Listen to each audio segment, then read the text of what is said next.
You really I would missed never out there. call you that. Okay. They say, and this was a little extra research, Josh, I'm going to lay on you. There's some old Mexican and Indian techniques in their cultures where you can look at your hands during a dream. Have you heard that one? No. Apparently, if you look at your hands during a dream, that's a signal that you can take control of it from that point on. But I guess you would have to be in control to look at your hands in the dream, so I don't know about that one. Yeah. But I'd be more willing to trust some like ancient culture practice than this crackpot out in California. Well, they have more staying power. Yeah, Right? for sure. Yeah, they've So been that's. around for I a mean, while. I'm going to try that one. I'm going to try and see if I can look at my hands because I don't notice if I even see my hands in my dreams. Well, my all-time favorite lucid dreaming technique is called reality testing. Yeah, lay it on me. And it actually falls in line with the Buddhist dream yoga, where basically you walk around all day going, I'm in my waking state. I'm in conscious reality. Like when I turn this doorknob, this door is going to open and there's just going to be a regular room behind it because I can predict things because this world is based on rationality and logic, right? So you basically just remind yourself that you're not dreaming all day in the hopes that when you start to dream, you will be aware of the separation, the border between our dream state and waking life. And you can carry this over and say, now I'm dreaming. Right. When I open this door, there's going to be like an 8-headed dog on the other side. Do you have to speak like that in your dreams? I've heard it helps. Okay. Yeah. That's good. Yeah. That's how I talk when I'm dreaming or when I'm reminding myself of anything. Like, No, I've got to fine. take the garbage out tonight. Or, Right. yeah. Well, I that's some should dream. really not drink this evening. That kind of thing. Right. Yeah. I know that's a dream. Nova Dreamer, you want to talk about this thing? Yes. This is an actual contraption that the same doctor in California, LaBerge, has built, I guess. And it is, Katie describes it as a cross between a sleep mask and goggles. So you wear this puppy when you go to sleep, and what it does is when it knows you're in REM sleep, sensors track your eye movements to let it know, and then it shines a light in your eye. Right. It's kind of like looking at your hands. Yeah. That ancient technique, but you have a reliable reminder. Right, so it shines a light in your eye, and in your dream, I mean, I guess you stay asleep. I personally would wake up if someone's shining a light in my eye. Be like, what the? Yeah, exactly. And so that's the signal. You know you're dreaming at the time, and you just take it from there. Yeah. Flying. Can we be done with this now? Well, I think Dreamweaver? the $25,000 question, Josh, have you ever had a lucid dream? I don't, you know what, Chuck? I don't remember my dreams very often. I Really? have, yes, I have once. Let's hear it. Do you really want to hear it? Well, a truncated version, sure. The 22-minute version? Yeah. I was basically, I had a theme song.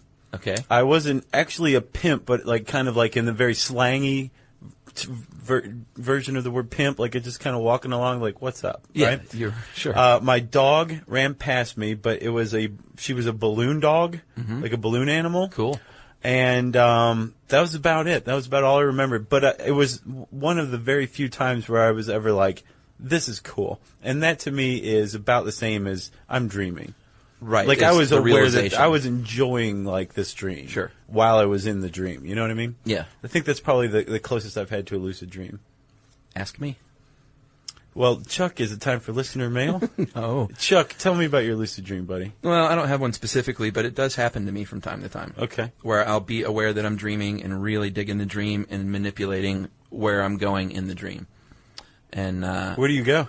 well, wherever. Disney World? Wherever I feel like at the time. So where? Provence? I'm a dream sailor, so you can't box me in. Wherever the high seas take me. So, yeah, I've lucid dreamt, and I also am pretty good at waking up from a dream that I was really enjoying and falling back asleep and going back into that dream. You just love to tease yourself, huh? Yeah. Yeah. And I'm a light sleeper, so. Have you ever heard that if you tell people about your dreams, they'll, like if you have a nightmare and you tell somebody the nightmare in detail, like you won't have it again? I have not. What's up with that? And I've had plenty of recurring dreams, too. Oh, well, if you ever have a dream that you're saddled with, a nightmare or something like that, the Try it sooner out. you tell somebody about it, the more likely you are to not have it the next time you go to sleep.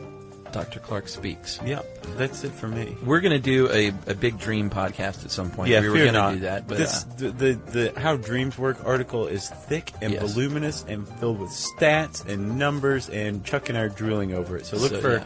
how dreaming works in the future. absolutely. Until then, Chuck, let's do listener mail.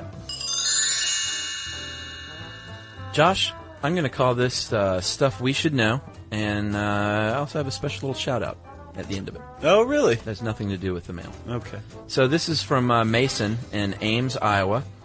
And remember when we talked about the carbon dioxide pipelines and how there's never been any accident deaths and that kind of thing? Right. Or there's been accidents but no fatalities. Wait, hold on. How did it go? Let's listen. We're talking between 1986 and 2006, there's only been 12 CO2 pipeline leaks with no injuries. And None? None. Zip. And over the same period, more than 5,000 accidents and 107 fatalities with liquid petroleum pipelines. Right. So, whoop, whoop. It sounds like CO2 pipelines are way safer, but There's again, a lot there's fewer. a lot fewer. Yeah. Boy, that was a good one. That was awesome. Whoop, whoop, indeed. So Mason says, "Greetings, Joshers and Chuckarino," which is a little casual, I thought. I thought since so, we don't too. know. Mason, That's clean up your Mr. act. Chuck to you, Mason.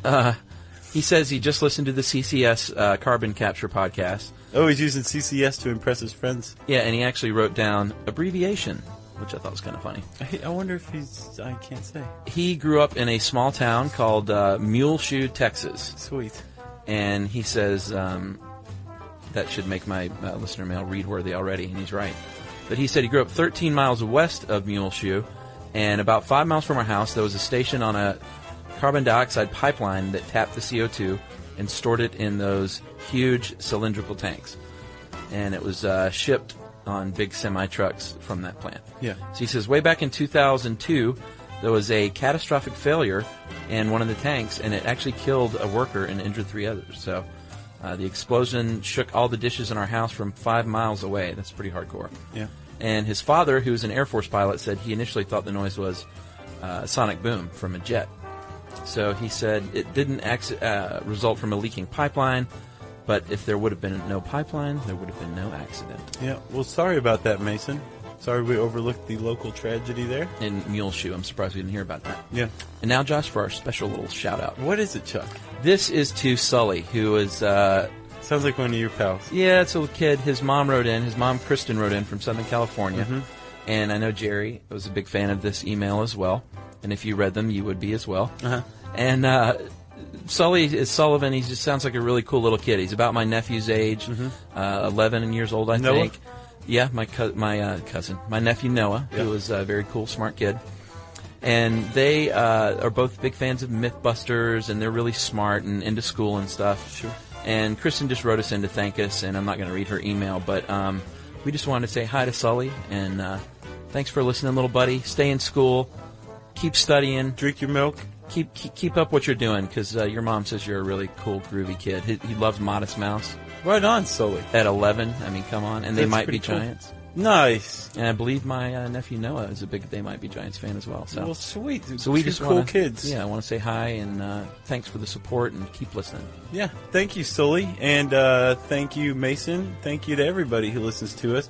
If you want to send us an email describing how you built the birdhouse in your soul, you can send that to stuffpodcast@howstuffworks.com. For more on this and thousands of other topics, visit HowStuffWorks.com. Want more How Stuff Works? Check out our blogs on the HowStuffWorks.com homepage. Brought to you by the reinvented 2012 Camry. It's ready. Are you?